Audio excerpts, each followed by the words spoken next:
Now starting. All attendees are in listen-only mode. Hello, everybody, and thank you for joining today's webinars. I will be focused on power management. This is the last webinar of a series of 5 webinars we held throughout the week. I want to remind all attendees that this webinar was mainly designed for the participants in the Efficiency for Access Design Challenge, an initiative led by Efficiency for Access Coalition with support of Engineers Without Borders UK. Nonetheless, if you're not part of the Design Challenge, you're still welcome to listen to our 2 speakers today that I will introduce in a second. Throughout the webinar, please do type the questions you have in the question box that should be in the GoToWebinar window on the right of your screen. We will address them at the end of the webinar during the Q&A session. This webinar will be recorded and made available on our website. And yeah, let me introduce today's speakers. So we'll be hearing from Douglas and Harini. So Douglas has over 6 years experience working in the renewable energy industry, primarily focusing on solar energy. He's an internationally trained renewable energy engineer with a bachelor's degree in civil and environmental engineering from Makerere University, a university participating in our competition, and holding a postgraduate diploma in business administration from the Uganda Management Institute. Currently, Douglas is the managing director of Innovex Uganda, so a business that is transforming the distribution of off-grid solar energy using Internet of Things, or IoT, and digital tools. Innovex manufactures and distributes smart solar meters in 5 countries in the East African region. Douglas is also part of the board of the Ugandan Solar Energy Association and is driven by the dream of global access to affordable, reliable, sustainable, and modern energy. Harini, that we've been listening to on Wednesday already and during the refrigeration webinar, has a strong background working in the energy storage space, having managed several academic and industrial research projects. She's completed a PhD in battery research at Imperial College London, and she's currently the battery research lead at M-KOPA Labs, the research and development arm of M-KOPA Solar.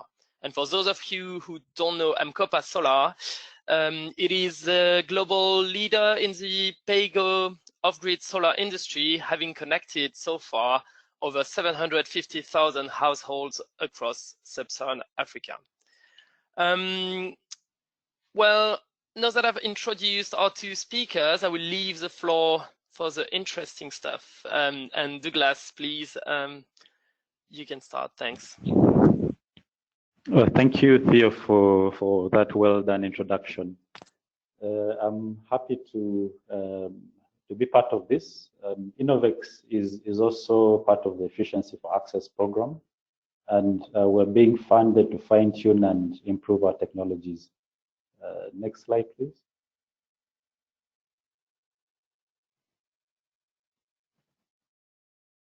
So power management is an interesting topic because the key question we're trying to answer is, can we do more with the power that we are generating today? Next slide.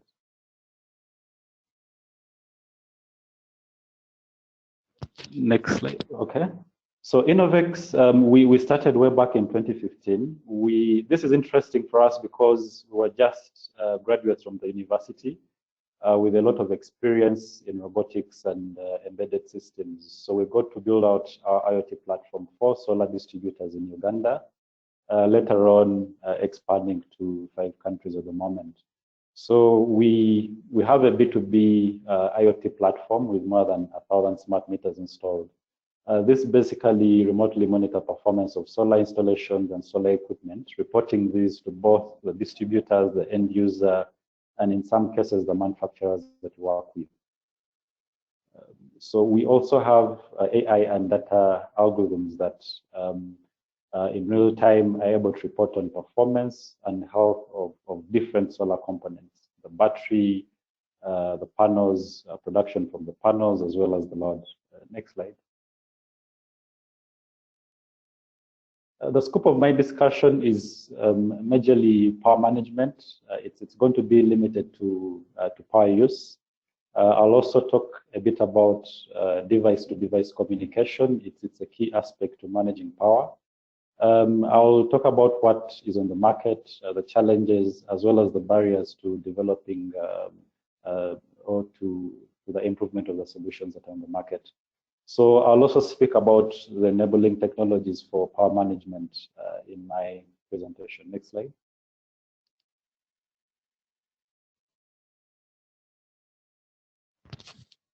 Next slide, please.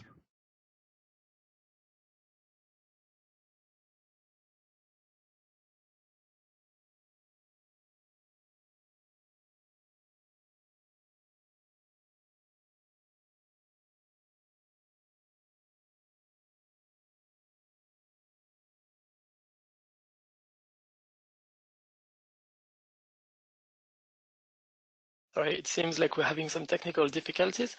Douglas, are you still on the line?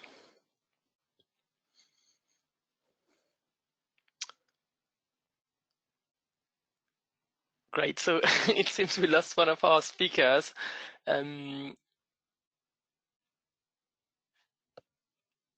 sorry to all of our audience. If you can hold for a second.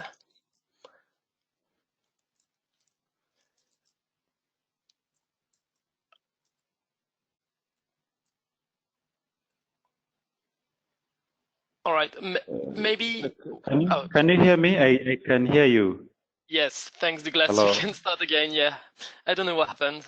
Oh, sorry about that. I don't know what happened. So the aspects of power management that I'll talk about will range from the efficiency of the solar equipment, the control of the power use, and also how data is being used to manage both the efficiency and also control the usage of this equipment. Next slide, please.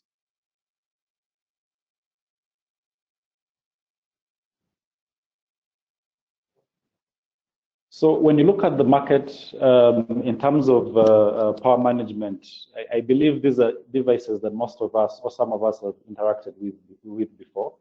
Why I chose to speak about what's trending on the developed countries such as the smart home technologies is because when you look at what Africa needs at the moment, it's simply a copy and paste. What's happening on the market in the developed world.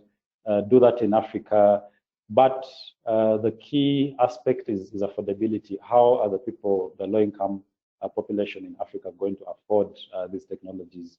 So, looking at smart home technologies, I believe these are things that each of us is aware of. Google is very dominant in this. Amazon, Apple. And when you look at lighting, there's a lot of solutions for smart lighting, both the high end, such as the Philips Hue, the TP-Link, and the low end that are a bit affordable for the middle income, such as the Lips bulbs. But moving this to the African markets, as you develop your challenge, what you should think about mostly is how are these going to be affordable? I mean, the cheapest smart bulb goes for about $10. In terms of what people buy on the African market, you cannot sell for a bulb for more than $1 or $2. So affordability is very important. But what's happening on the modern market or on the developed countries is, I could say, relevant for what should happen in Africa if we can make it affordable. And in terms of appliances, there's a lot that is happening in the smart appliances. Looking at fridges, the ovens. So the question you should have on your mind is, how do I adopt what's happening in Europe, what's happening in America, and apply it on the African market? Of course, with affordability in mind. Next slide.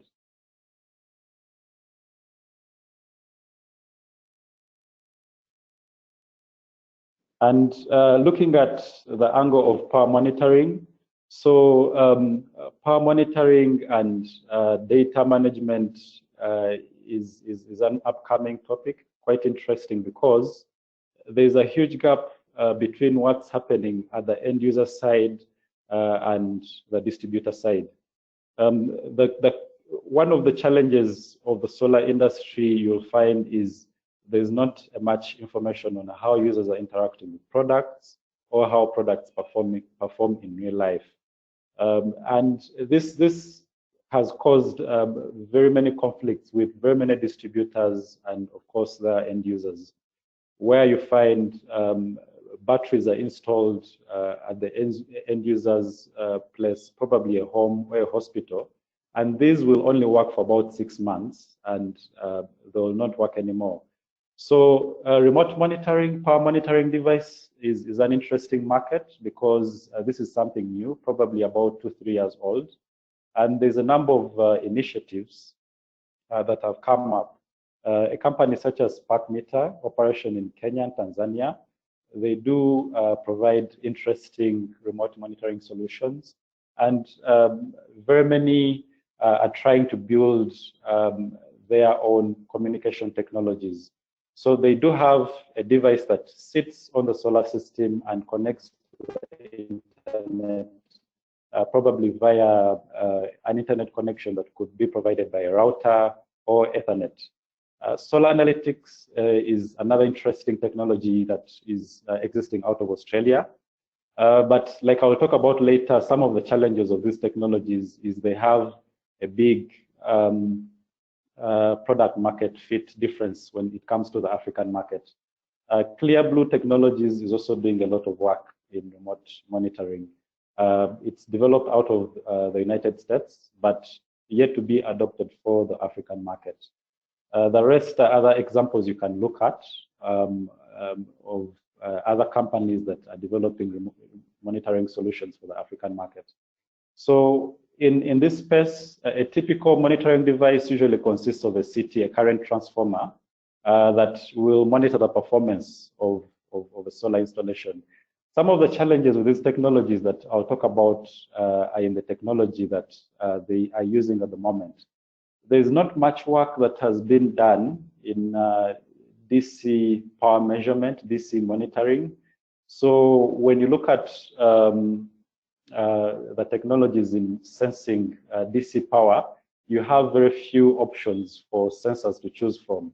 It's one of the barriers to developing some of the remote monitoring solutions for the solar industry on the African continent. Next slide, please.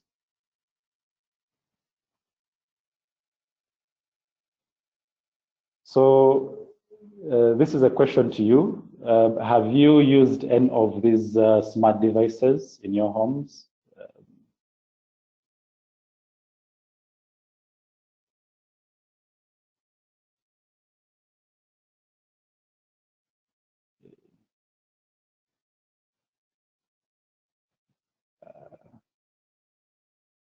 Could move to the next slide.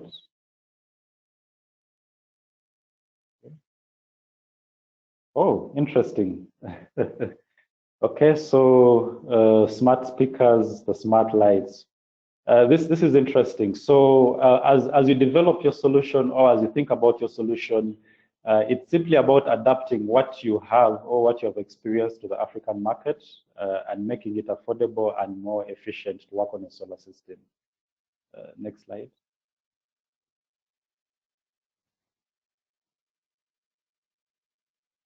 So as you live, on a daily basis, where do you think you're spending most of your electricity, most energy? Is it early in the morning taking a hot shower or late in the evening?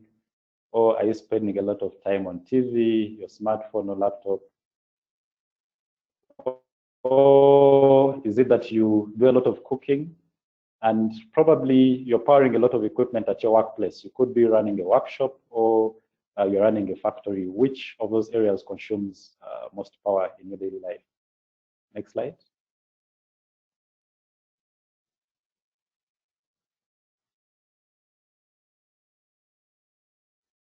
Oh, interesting. Electric cooking. Next slide.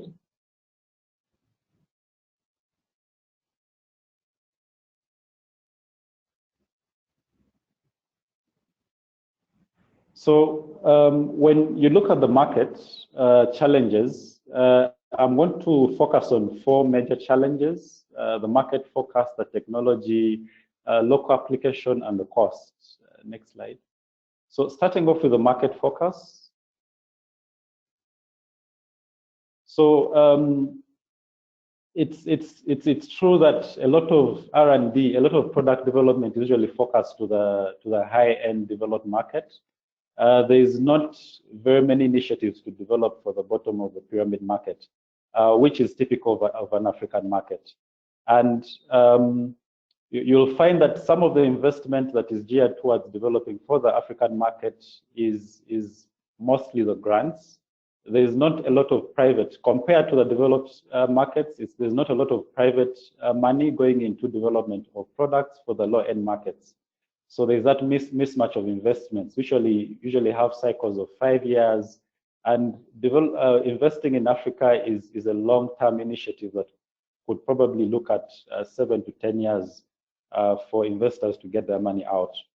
And for most of the low-income markets on the continent, reaching them in terms of distribution is quite hard. And sometimes also collecting the money, the payment channels are not yet that developed.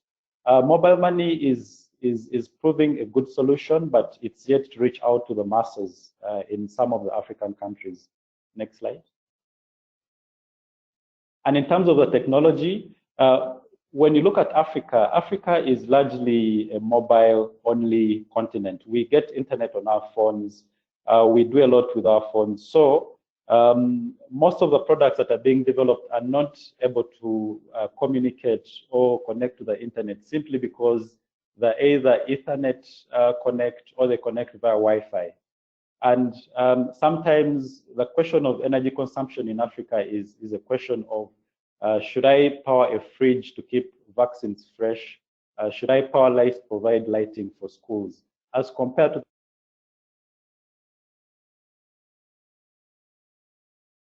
powering the next, big screen. And in terms of technology, another challenge is interfacing with some of the products that are developed. It's hard to interface with them. You'll find that the user experience is not that good. The causes of some of these challenges technologically is because some of the technologies are in the early stage. It really takes time to develop some of these technologies. I believe M-KOPA will talk about that. Then there is a huge difference in infrastructure in Africa. In terms of communication, you find we mostly use the mobile phones, whereas the markets where these solutions are developed, they're using landlines or internet is provided via Wi-Fi. And the distribution is definitely difficult because we do not have developed infrastructure. Next slide, please.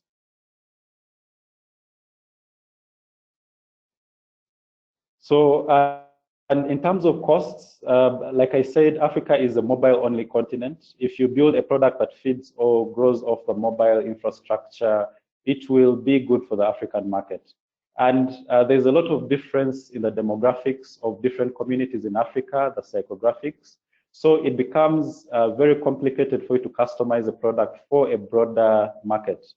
And I think this is not new. The level of development in very many African communities is not that high. You'll find there's huge difference in terms of education and the level of awareness. Next slide, please.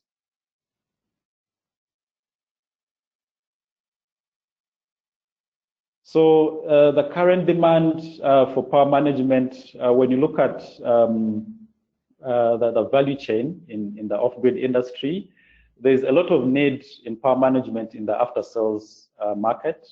So usually after the companies make a sale, they usually have warranties or they have contracts to provide maintenance to their customers. These usually go up to 5 years, 3 to 5 years for some of them. So there's a lot of need that these products are efficient or that they're managed well, or they're using electricity the right way so that the batteries do not die over that 5-year period. Next slide, please. So the enabling technologies you could think about would range from smart meters, data analytics, machine learning, blockchain, and Internet of Things. In the interest of time, I'll simply talk about blockchain here. So what we do as Innovex with blockchain, currently we work with manufacturers distributing solar maize mills on the continent. And we are now developing a blockchain that will enable end users pay for the equipment on a pay-per-use model. So if a piece of equipment is going to last about 10,000 cycles, they'll be paying each cycle of use as opposed to paying an upfront fee.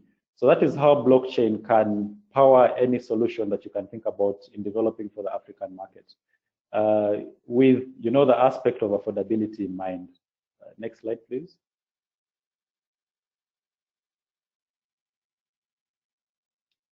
So how these connect to the SDGs? You definitely SDG number 7, affordable and clean energy. And of course, most importantly, will be promoting education. And in terms of gender equality, the people most affected on the continent from use of unclean energies you'll find are either women or young children. So by promoting clean and affordable energy, you definitely are promoting SDG number 5. Next slide, please.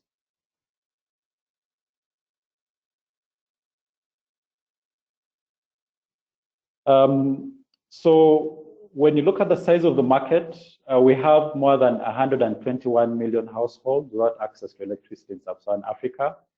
So depending on the kind of business model that you think about, we have about 20 million households reported that can afford a solar system of 50 watt peak and above. So depending on your business model, you will be able to come down to a target market for your solution. And across the 5 countries that Innovex operates, we have more than 3,000 solar agents operating in these markets. Next slide, please.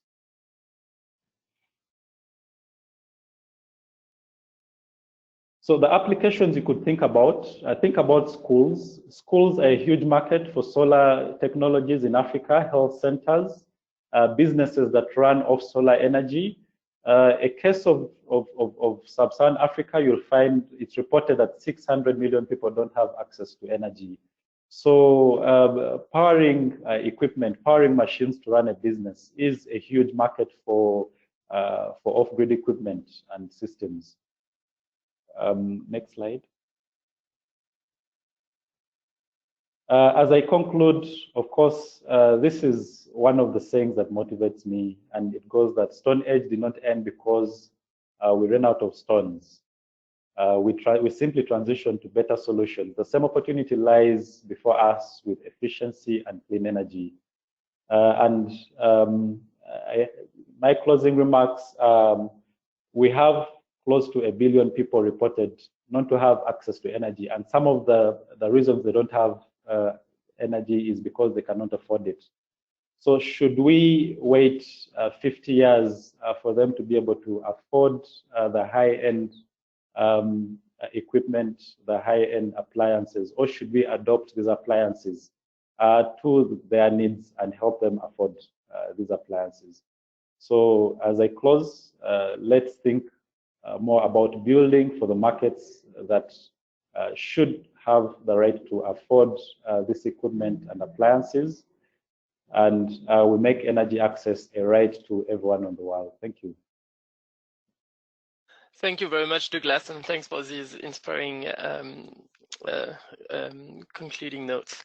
I want to remind all attendees that you can ask questions throughout the webinar in the question box in the GoToWebinar window, and we'll address these towards the end of this session during the Q&A session. Harini, the floor is now yours. Great, thank you very much. And thank you, Douglas, as well, for your very interesting presentation. Great, I'm ready to begin. Yeah, thank you. And the next one, thank you. Great, so apologies for those who dialed in on Wednesday, but I feel that to talk, Thank you. But to talk about power management at M-KOPA, we first need to address, you know, the kind of business and the business model, and to give some context. So this kind of sums up for you guys how the business model work really, which is that at M-KOPA, if you were one of our customers, you'd give us a $30 deposit to get one of our classic systems that you see in a couple of slides. And then using mobile money, for example, in Kenya, M-Pesa, you'll be paying 50 cents a day to repay you pay 50 cents a day until you repay your device. And 50 cents a day is also what we realize our customers would spend on kerosene. So you're never really paying for the electricity that you're using, but you're repaying that loan that we effectively gave you, and we should see repayment in about a year or 14 months or so. And that's pretty much the kind of model we apply for a lot of our, as in key offering. Next slide, please. So what the way we see it at M-KOPA is kind of looking at the whole customer journey.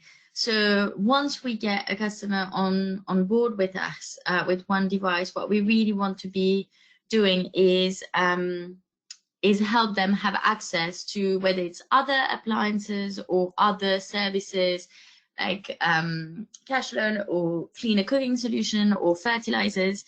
And this is kind of what their journey looks like in an ideal case scenario, where after joining in, you suddenly are starting to develop a credit rating with us. So if you're repaying on time, means that you'll be eligible.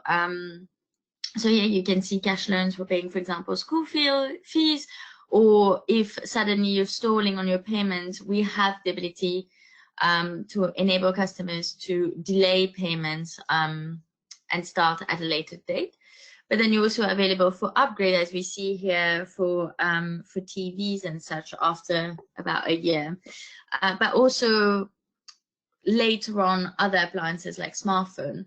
So why am I talking about this?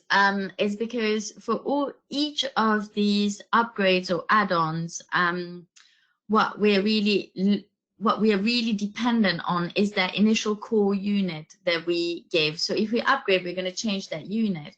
But fundamentally, the way we manage that unit, whether it's the kind of solar panel, our own communication system, and the battery, is key. And any failure on kind of those ends would lead to M-KOPA not receiving payments anymore. But more importantly, customers not having access to their appliances and to lights anymore, which leads to them either having to wait, either having to go to shops, which might be really far away, to kind of get a diagnosis and get replacements. And we just don't want that kind of downtime. Next slide, please. So this kind of gives you the whole kind of variety of core device offering that we have. So we have our classic device that we started selling when the company started in 2012.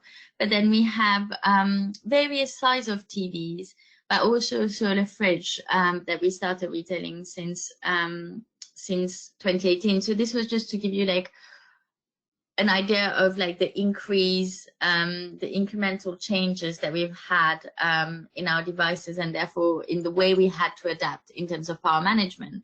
As chronologically, you could also put the kind of sizes of panel and batteries, and they would be increasing in a similar fashion. Next slide, please.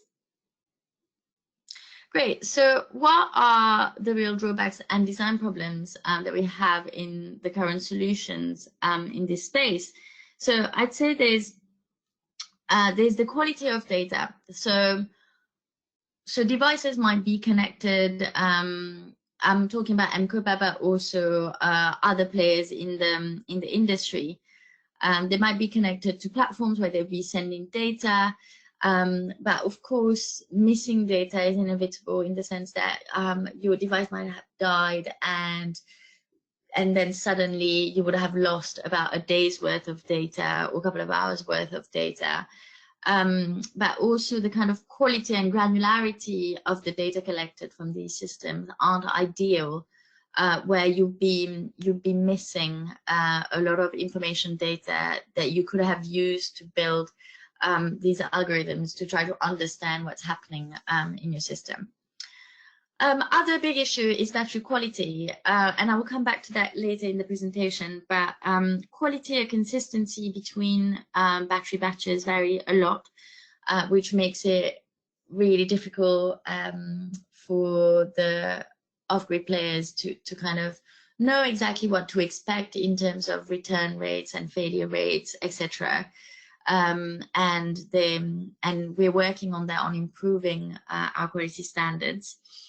But I think there's still a lot more to be done. And therefore, because of battery quality, one of the biggest issues is premature degradation of your system that, as I mentioned in the previous slide, leads to customers having to have downtime and also the hassle of swapping. And another thing that's important to keep in mind is, of course, oversizing of battery and panel for some products. Like I'm thinking here about fridges, as fridges have to be on 24/7. What the last thing you want is for the battery to run out of its juice, because then you'd be spoiling all the food, or it would have an impact to kind of, I guess, the medical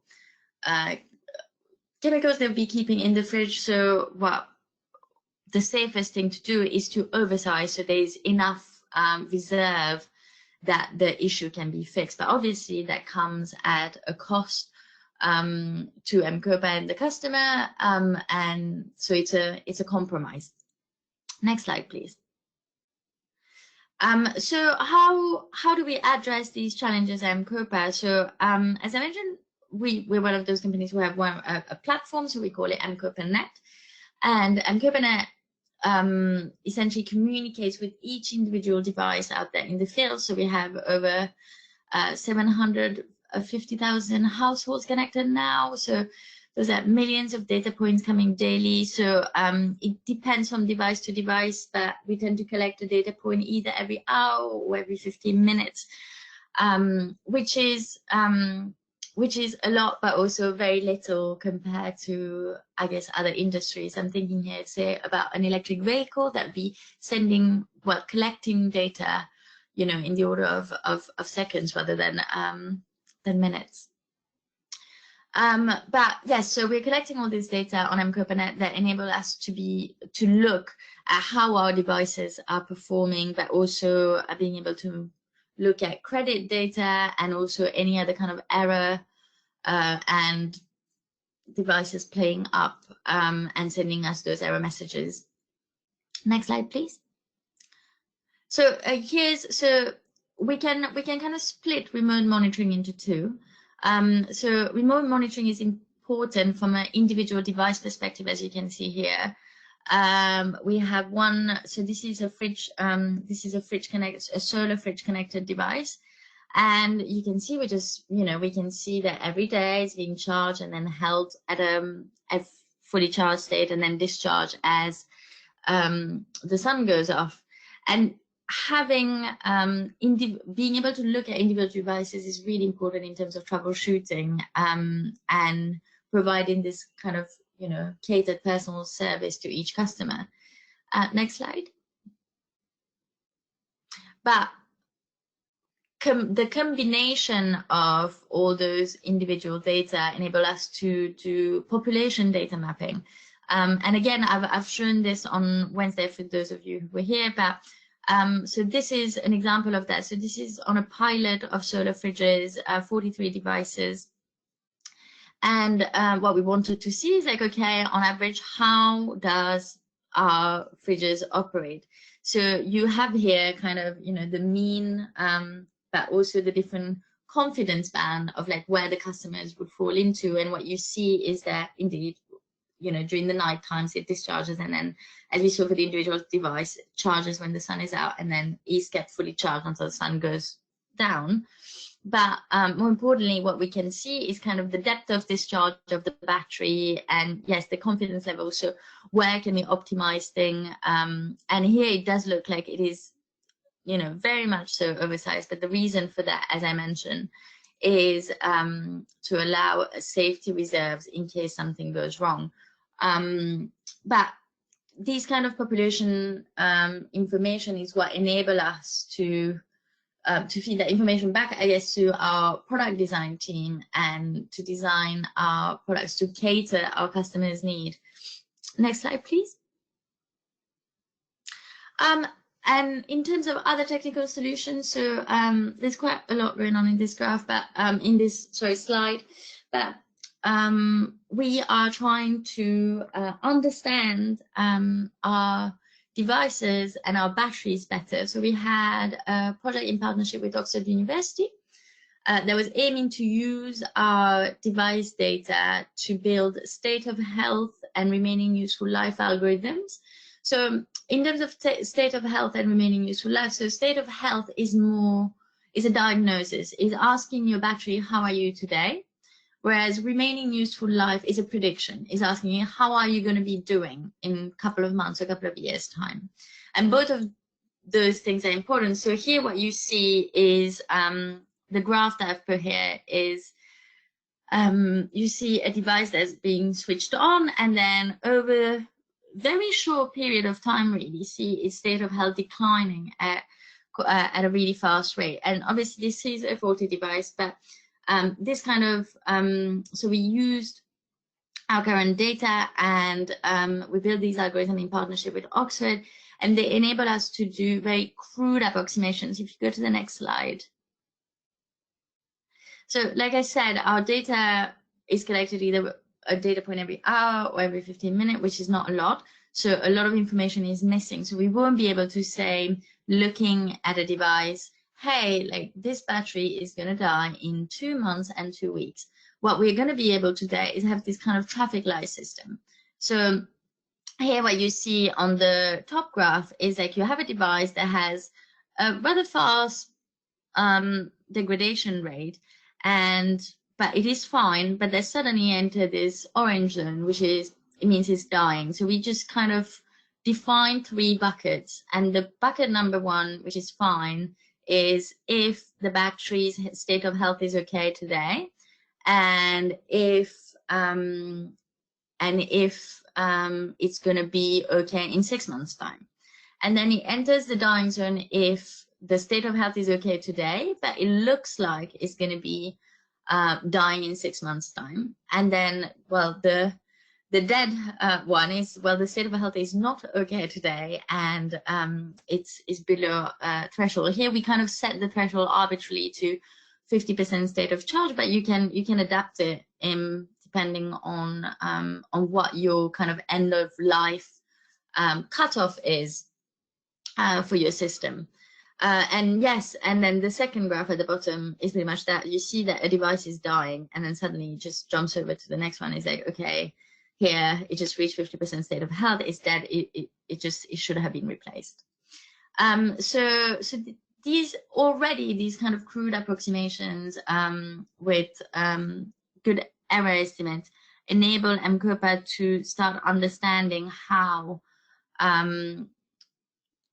the quality of, I guess, the batteries that are incoming and that we're putting out are, but also enable us to make a prediction in terms of, can we give this person another loan, say, for an upgrade within this time frame, or do we need to put in the cost of a battery replacement if we want to do this kind of thing?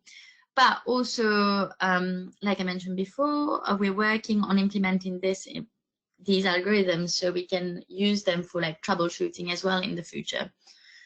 Next slide. So I just wanted to put a quick plug in here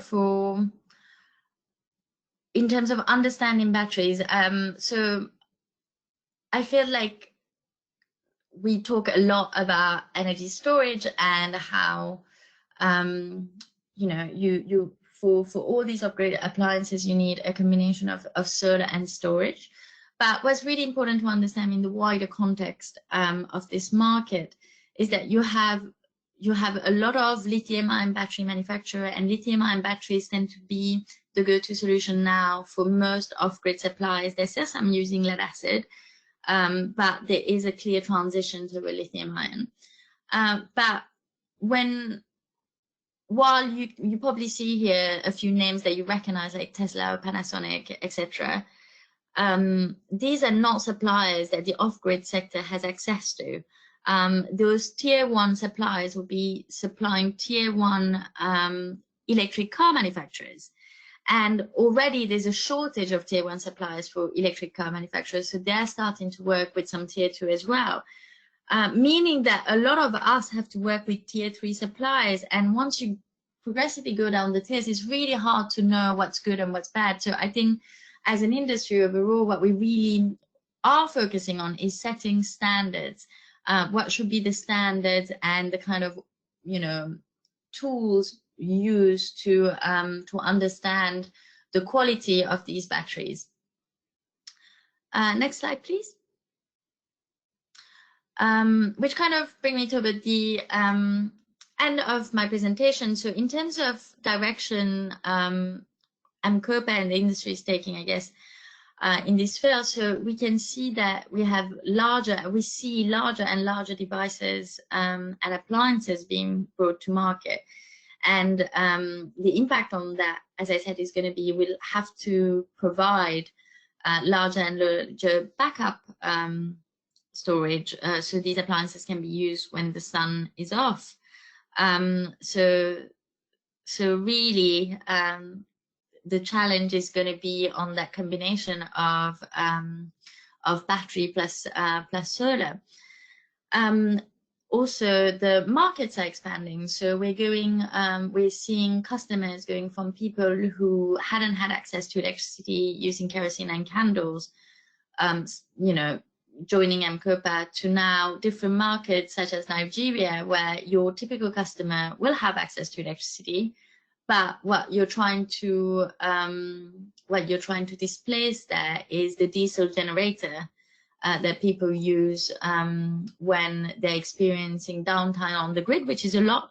So challenges are on kind of customer needs and the type of appliances that's going to be offered. And like I mentioned, if the battery is the heart of the system, your battery management system is going to be the brain, and working on better battery management system is crucial in terms of extending their lifetime, but also understanding them and being able to do all this predictive work to fundamentally avoid any downtime.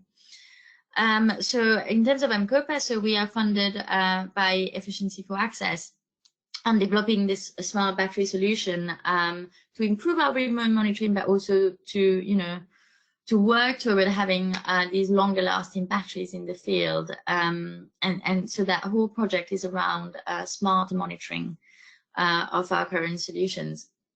Next slide. Great.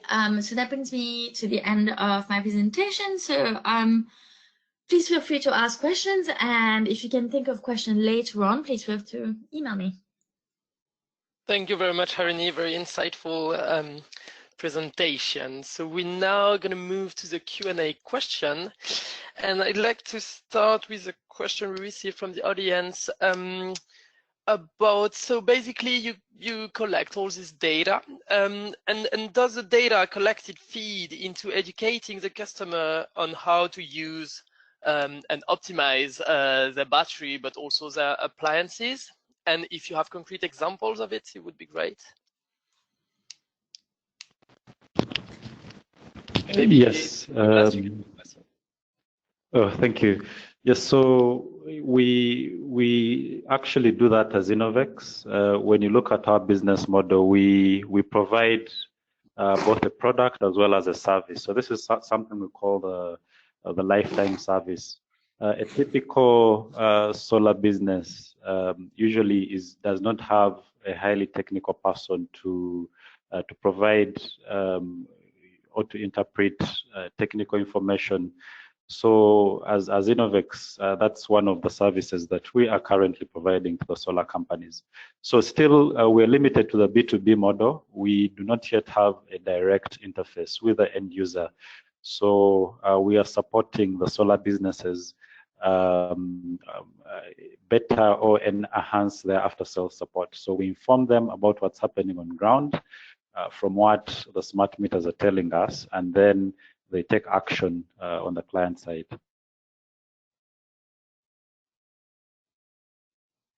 Thanks. Harini, maybe?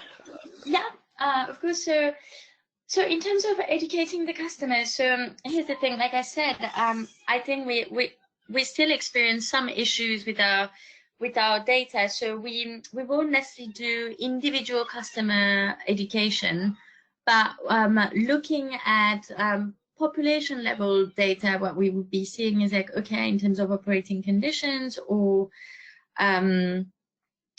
for example, in terms of leaving, like where should a device be placed, etc.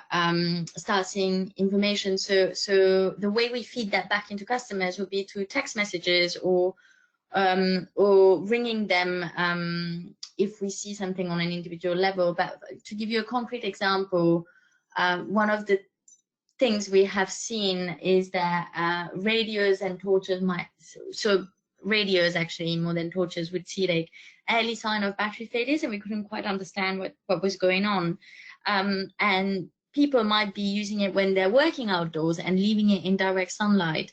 That would have a big impact on battery life. So kind of educating customers was like, okay, so like try not to charge it in like absolutely don't charge it in direct sunlight, as that's a safety risk.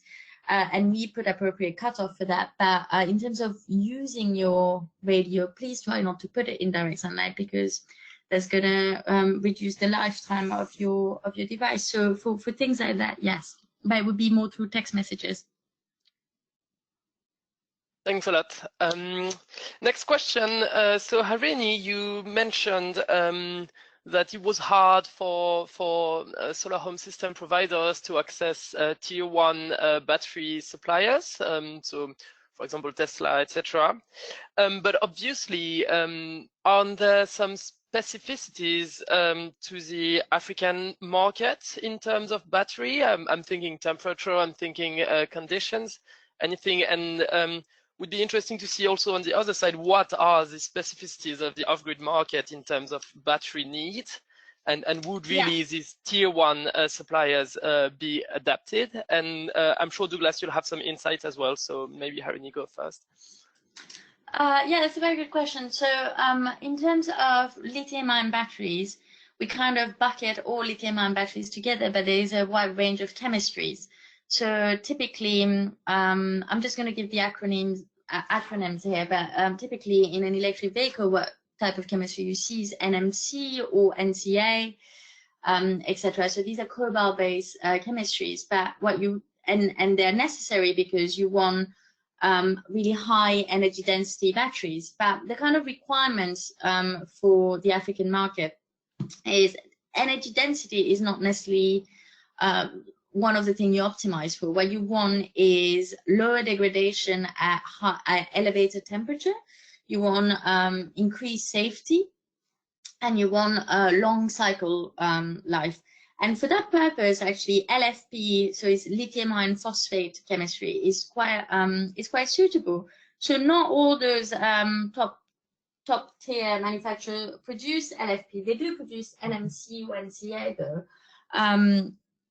Which are not suitable for the African market. It's just that they require even more sophisticated battery management system in order to manage them.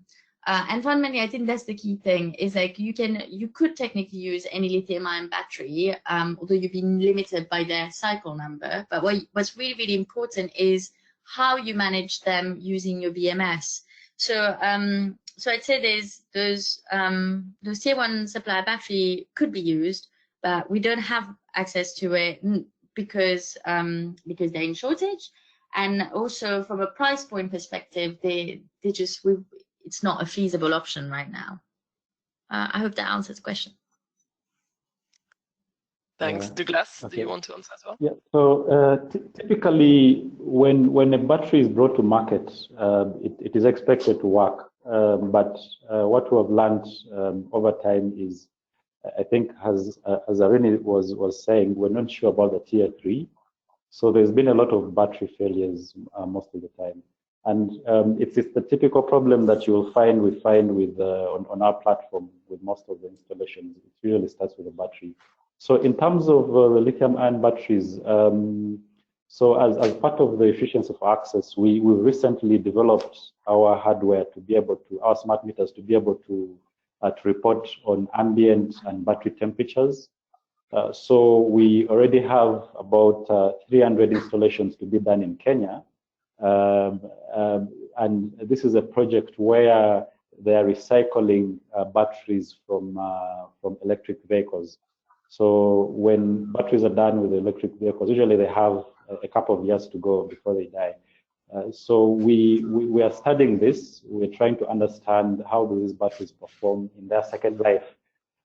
So in terms of the topics, when the batteries are supplied, they're expected to work under a certain range of temperatures. But in Africa, it's not. We are yet to understand how the humidity, how the temperature affects battery performance. Because even when you look at batteries that power street lighting on the market, street lights typically in Uganda die within 8 months, and it's usually the batteries that die off.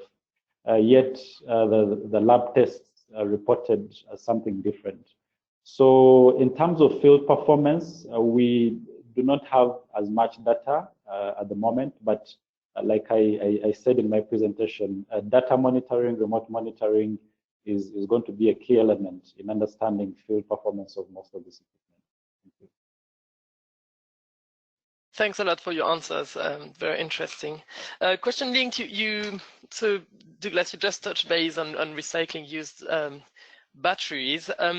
So can you explain a bit more how your work is helping reducing e-waste, which is obviously a big issue? So e-waste being waste that comes from electric devices such as solar panels, but also batteries. Could you tell us a bit more about how your work helps reducing that waste eventually? Oh, yes, and maybe in terms of e-waste specifically, I'll talk about the electronic components of the solar system and the batteries. Yeah, so there is usually not a plan for electronics that are designed for 5, 3, 10 years. Interestingly, this is a question most of us have not thought about before. What happened to your first phone, the first phone you held? Maybe it wasn't a smartphone, but what or where did you throw it? Do you have any idea where it is? So bring that to the solar market. We pump out probably billions of solar products on the market each year. These are maybe designed to last 5 years for the batteries, about 10 years for the inverters and charge controllers. So the question of what happens to these electronics after is not yet clear. But what we believe data and remote monitoring will do is we will have a clear understanding of when a piece of equipment is supposed to be disposed of, and we will be able to plug into recyclers that are focused on electronic waste, battery waste. So we see that as a key plug-in to sustainability, especially for the environment. In terms of lithium-ion batteries, it's the electric car industry usually demands for high-quality batteries. But like I said, when they reach their design life, which is usually about 300,000 miles, it's not because they're dead. It's just because for the electric car application, it requires a certain quality. So there's very many initiatives. That one I talked about was in Kenya, but in Uganda, what's happening is there's very many startups that are working on recycling these batteries for motorcycles. There's one in Rwanda that I also know about. These are electric motorbikes. They want to use, the second or the second grade batteries that are from the car markets. They're still good quality and they can still serve another 4 or 5 years.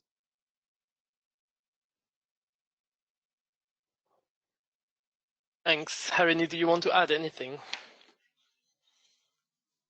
I think that was a pretty complete answer. I'd say that essentially having smarter monitoring kind of enables acting also to remove batteries from the field, and that's what we're hoping to do with smart batteries. As it stands, we have e-waste partners who we send all our electronic waste to, and any failed battery that's returned to us, we would dispose of from our customers.